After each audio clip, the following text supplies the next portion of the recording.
दिनांक 20 फेब्रुवारी रोजी अखिल भारतीय सरपंच परिषद यांच्या माध्यमातून पुकारलेल्या बंदला राज्यभर मोठा आणि उत्स्फूर्त प्रतिसाद मिळाल्याचे चित्र पाहायला मिळाले। परिषदेच्या केल्या गेलेल्या अहवालानुसार अनेक ठिकाणी ग्रामपंचायत कार्यालय पूर्णपणे बंद ठेवण्यात आल्याचं दिसून आलंय।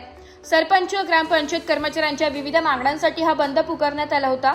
ग्रामीण भागात या आव्हानाला व्यापक पाठिंबा मिळाल्याने बहुतांशी ग्रामपंचायतमध्ये कामकाज टप्पू राहिलं। कार्यालयावर कुलूप लावून तसेच शांत पद्धतीने आंदोलन करण्यात आल्याचं दिसून आलंय। याबाबत परिषदेचे अध्यक्ष श्री जयंत पाटील यांनी माध्यमांना दिलेल्या मुलाखतीत सांगितले की राज्यभरातील सरपंच व ग्रामपंचायत कर्मचारी एकजुटीने उभे राहिल्यामुळे हा बंद यशस्वी झालाय।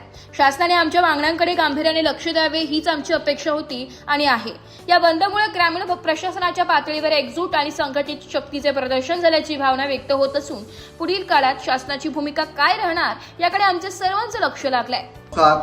अखिल भारतीय सरपंच परिषदेच्या आव्हानानुसार ग्रामपंचायतीवर सरपंच व विद्यमान बॉडी प्रशासक असावी।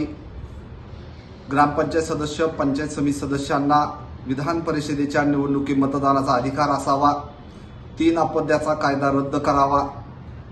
मानधन दरमहा मिळावे यासह ग्रामपंचायतीचे कर्मचारी, ऑपरेटर, रोजगार सेवक यांचे प्रश्न सोडवावेत यासाठी आज 20 फेब्रुवारी रोजी ग्रामपंचायती काम बंद आंदोलन पुकारण्यात आले होते।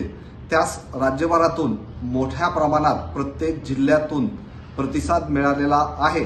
त्यामुळे बहुतांश ग्रामपंचायती राज्यभर बंद आहेत। यामुळे महाराष्ट्र शासन आमची भूमिका, आमचे प्रश्न समजून घेईल आणि लवकरच आमचे प्रश्न सुटतील अशी आशा निर्माण झाली आहे।